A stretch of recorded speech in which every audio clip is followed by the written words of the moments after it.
Greetings. Welcome back to Faceless Frank Reviews, where you show up for the book and you stay for Frank. You stay for me, you stay for Frank. So today we are talking about the sequel to The Forgetting Moon, The Blackest Heart, the second book in the Five Warrior Angels trilogy by Mr. Brian Lee Durfee. Um, this book kicks ass. This series kicks ass. It's really kind of surprising to me how slept on this series is because it feels tonally like a bunch of other things that are blowing up right now. Or not blowing up, but have the same sort of influence and message that they're trying to get across. It's very grim, it's very raw, it's very character focused. Um, and I think that there's a huge starving, niche for that right now. So Brian Lee Durfee has filled it. I don't know. I can't believe that this went under my radar for so long. Actually, I know exactly why that is, and I'll tell you right now. I have a horrible aversion to fantasy curse words. Can't stand it. Don't want it. Don't want to read it. Don't want to hear it. Despise it. And I remember someone had told me, well, you might like Brian Lee Durfee, but fair warning, in his series, dragon, the word dragon is a curse word. And I just immediately was like, oh, no, no, no, no, no. We can't have that. And just kind of threw this off. But um, that's not really true. The vernacular is definitely normal. It says the characters have potty mouths in this book. No way around it. They have potty mouths. So if that's something you can't get with, this isn't the series for you. But dragon it's not that it's a curse word. It's like a curse, period. It's like if you say dragon, they're like, fucking, why did you say that? But now one's gonna appear and eat me. It's like Voldemort. It's like uttering Voldemort's name. It's not necessarily a curse word, but it's just like, why are you putting us all in danger, dude? But yeah, back to it. This book is fantastic. This is very consistent, I would say, in quality to Forgetting Moon. I I had seen some Amazon reviews and Kindle reviews where it's like, fair warning, the writing quality falls off after Forgetting Moon. That's malarkey. It's unbelievably consistent to me. Like, if you liked Forgetting Moon, you will like this. It is 1,000 more pages of Forgetting Moon. That's the perfect way to describe it. It doesn't feel like a departure from tone or direction or message or themes or anything. It is more of the same, and I love what it is. The writing is gorgeous. The plot is incredible. The characters are well, I almost said lovable. Boy, would that have been a slip. These let's just get into it. Let's revisit the map. It's a brilliant map. I love. Oh my god. Oh my god, do I love this map and this world. It's so nice. Some of the naming stuff I don't like. I'm trying to think. There's some of the names I feel like are a little weird and don't feel as impactful, but it feels very real and it feels very living. Um, and that's a beautiful thing in a story like this. But it's things progress in the story. Let me just say that it continues. And if you were expecting, some happy moments, there's not a lot. It's sparse. That being said, let's get on to the good. In this book, I found that there was a noticeable amount of character growth. It was so satisfying to see a direct line of decisions made in the first book, consequences laid out, and growth in the second book. And that doesn't mean that they are like some enlightened figures or anything like that, but the characters are noticeably different and noticeably affected by events. And that might seem like a basic thing to point out it's good, but you would be surprised. You would be surprised. Um, so character growth, that was an A plus plus. Excellent pacing. Gah, the pacing of this book was truly like pedal to the metal. It was really pedal to the metal for it to be in 1,000 pages. I read it on Kindle, so it felt quick. But 1,000 pages, that is not small at all. That's a goddamn tome. And a lot happens in this book. I finished it last night, so I decided to sleep on it before making this to kind of really savor the ending, which was pretty good. I think the ending of Forgetting Moon left me a little bit more like, whoa, what's going on here? But this ending, well, no, scratch that. This ending is the same. This ending, I was thinking of the very final page left me a little bit like, oh, okay, well, whatever. But throughout the POVs, there is an era of mysteriousness that it ends on, of like, there are some players in this game that we were not aware of that are now here, and they are real, and they are scary. But pace overall was fantastic. No issues there. Um, Another just incredible thing about this series that I feel at first I thought was cheesy, but is now grown on me so heavily, is the religious foreshadowing. If you are a person who likes to write out family trees and try and figure shit out, this series was made for you. I literally, halfway through this book, I got out a piece of paper and pencil and wrote out, to my knowledge, because I didn't even want to flip back to the thing. I was trying to figure out parentage of a couple characters, Nail and, some of other prominent characters. God damn it, I'm losing my fucking train of thought. God damn it. Pull it together, Frank. The people are coming to see you. The people are coming to hear your review, and you're messing it up. Get it together. Okay. Religious foreshadowing. At the beginning of each chapter, there is like a little scripture. There's a little scripture from one of the five religious tomes. There is the Way and Truth of Lijon. God damn it, that was a quarter. Don't pay attention to that. The Way and Truth of Lijon, the Chivalric Illuminations of Rigel, the Book of the Betrayer, the Angel Stone Codex, and the Moon Scrolls of Mia. These five things represent five different religious sort of opinions, I guess. That's the best way to put it. But each chapter starts with a little excerpt from one, and it kind of connects to the plot line you're following.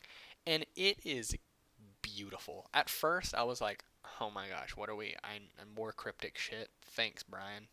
Cool, I guess. But by the end, I was reading them and rereading them 3 or 4 times before I even started the chapter, just because I was like, I know that these words are intentional, and I know that they matter to something that's going to happen this chapter or something that I just read. And that, to me, knowing that it was intentional, it was so satisfying. It gave me that sense of like, my Brian just has me in his hands. He just has me in his hands like a tiny little bird, and he's just guiding me through this story.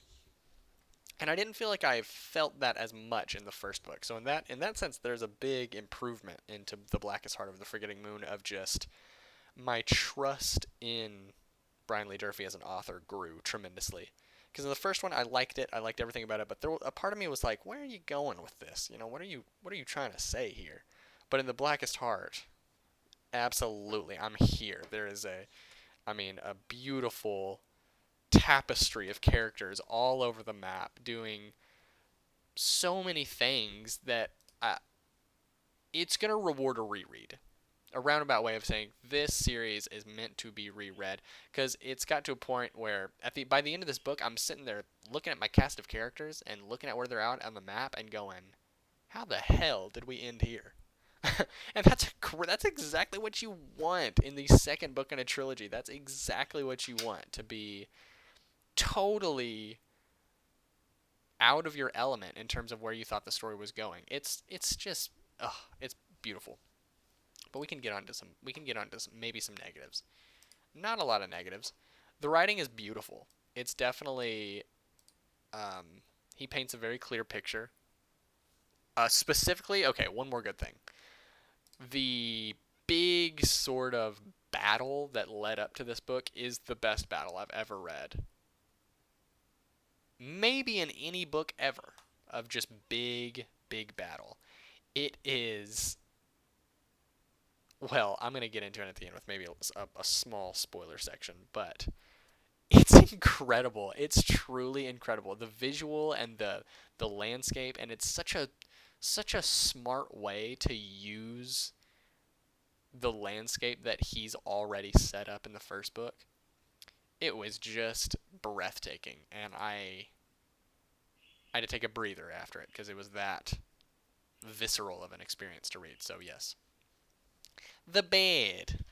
Not a lot of it, but the writing is good. I do love it. However, it can be repetitive sometimes. And I don't even mean repetitive. Well, what I mean by repetitive is genuinely like one word. This dude says blank. Sorry. Blank. Oh, Jesus. Blank is not but X and Y. Or blank was not but X and Y. You will read this sentence. I mean, genuinely, at parts in this book, it on my little Kindle screen 3 times. 3 times I read this in one Kindle page, and it did get to a point where I'm like, blank is not but not. This was not but not. His shirt was not but tatters and mud by the end. Her face was not but sadness and blank by the end. The sword was not but blood and viscera by the end. His feet were not but scars and mud by the end. That sentence is worn into the ground, and it never really took me out of it, because at this point it just feels like more of his voice as an author coming through, but I would say it needs to be tailored a little bit tighter, because that did get noticeably repetitive. And again, the same complaint I had with the first book, as he does violence aplenty. There is a bevy of horrid acts that happen throughout this book, and a lot of them do get the reaction that I think he's trying to get, of just, holy shit, my characters are totally fucked right now.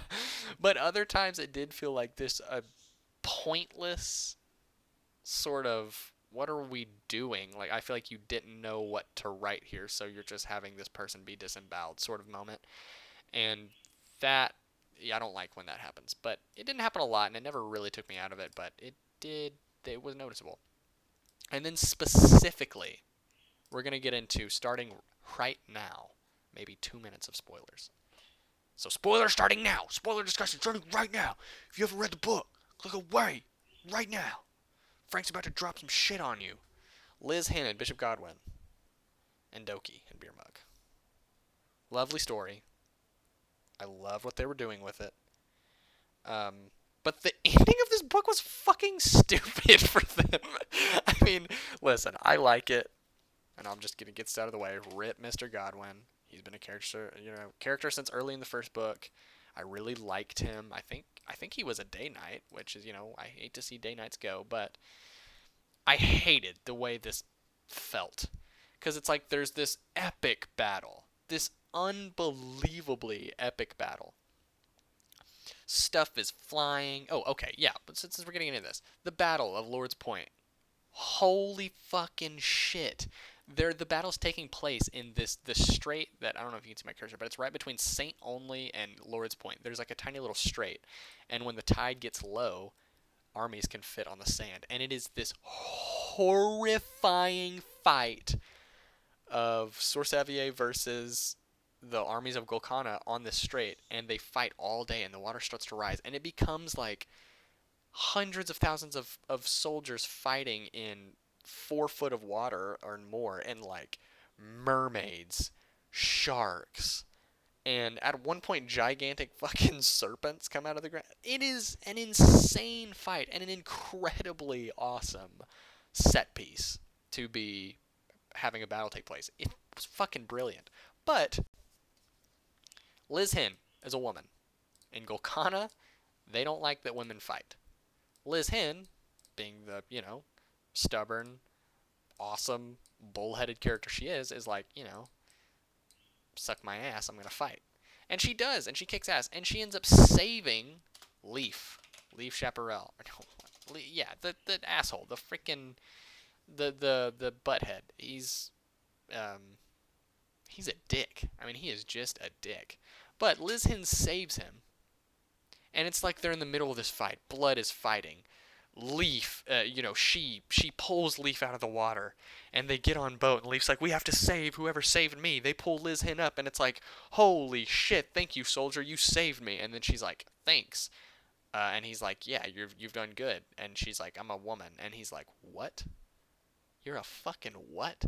And then the scene at that moment, straight up, cuts straight from the battle to them making it back to town, setting up a gallows in the square, and he's hanging Liz Hyn because she was a woman who wanted to fight. What? I mean, I understand that it's like against the thing, and it's, that's how unrelatable the way in Truth of Lejean is, and that's how culty and inhuman the scripture can be. But come on, I mean, after a battle, is there not going to be any sort of address the crowd?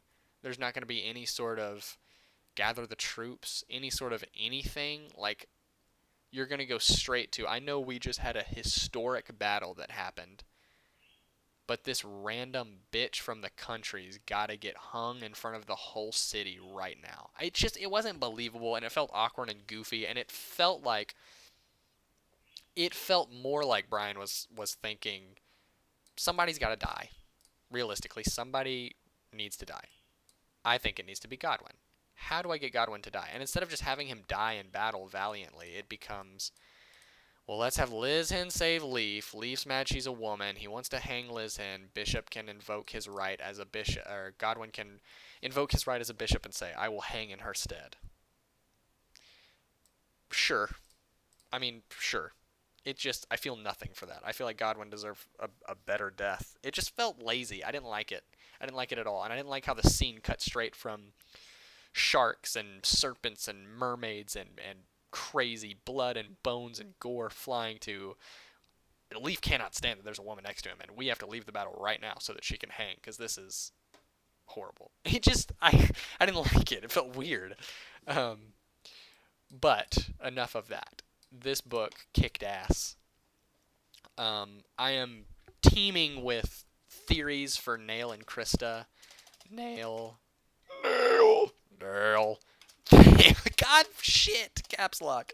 Nail and Krista, I do think, are twins. I don't know how this is going to happen. I don't know how it's going to be, but I really do think that they are twins. But okay, here's my crazy theory, though. I thought of this last night. I pontificated over this.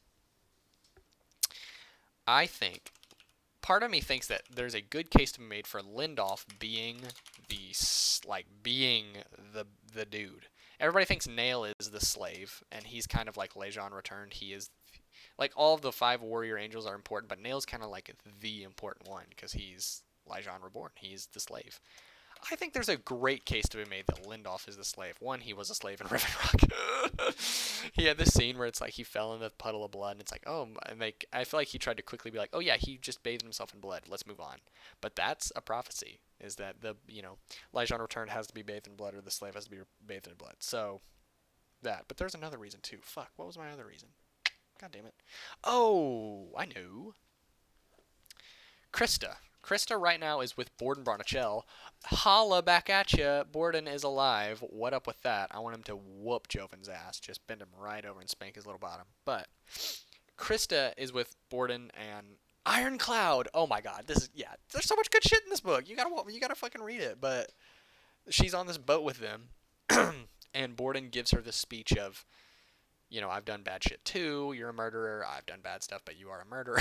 And I basically had 2 babies that are important, that are in anonymity, and 2 other babies, boy and a girl twins, who are kind of just bait for people to hunt. Part of me thinks that Nail and Krista are the bait babies, and Lindoff and Lori are the important babies. I think it's plausible because he he acts horrified by himself. Borden does when he's talking about this. And there was a sick part of me that was like, oh my god, Lindoff's all burnt, right? Lindoff, he's got like burned face. Lindoff burned face, you might as well call him. Um, he's got scar. He's all scarred into form. Part of me was like, holy shit, what if Borden took Nail and Krista to be hunted and then had Lori and Lindoff and was like, y'all are important, but how do I try and throw them off the trail? I'm gonna burn this little fucker's face. I'm gonna burn this little baby's face so that they can't fucking recognize him. Right? I mean, am I crazy? Am I crazy here? I feel like I'm taking crazy pills. That feels plausible to me. The way it doesn't work is that obviously, um, Lot LeGraven and Mona LeGraven, their parents, would have to be in on this ruse. But I feel like Lot LeGraven and Mona both at points during this book say to Lindoff that he is no son of theirs. And I feel like that's a little foreshadowing of being like, holy fuck, maybe he's genuinely not their child. But we'll see. I'm not 100% convinced of that yet. I still feel like Nail and Krista are going to be who they're going to be the cat's pajamas, the bee's knees. But we'll see. Lindoff might be my favorite character in this. He had a brutal time during this book. No way around it. Brutal fucking time. Um, yeah, but great character. I mean, all the characters in this were amazing. Ava Shea, also big standout. Big standout for just character work. Of just character work. Writing, of just reflecting her trauma and the warping of her mindset through all of her torture and rape. It's sickening to read, but it's truly some incredible character work. I think his best character work in this book, personally. But now she's looking like she's going to be the princess because she's training. She is now being called princess by Eros, and she had that red butterfly land on her. What up with that, Brian? Yeah, you didn't sneak that past me. You didn't sneak that past me, buddy. But those are my thoughts on Blackest Heart. I love it. I'm going to be starting Lonesome Crown, if not tonight, then tomorrow, sometime this weekend. It was a joy to read. Thank you, Brian. Thank you, everybody. This was incredible. Faceless Frank out! Faceless Frank is out of here!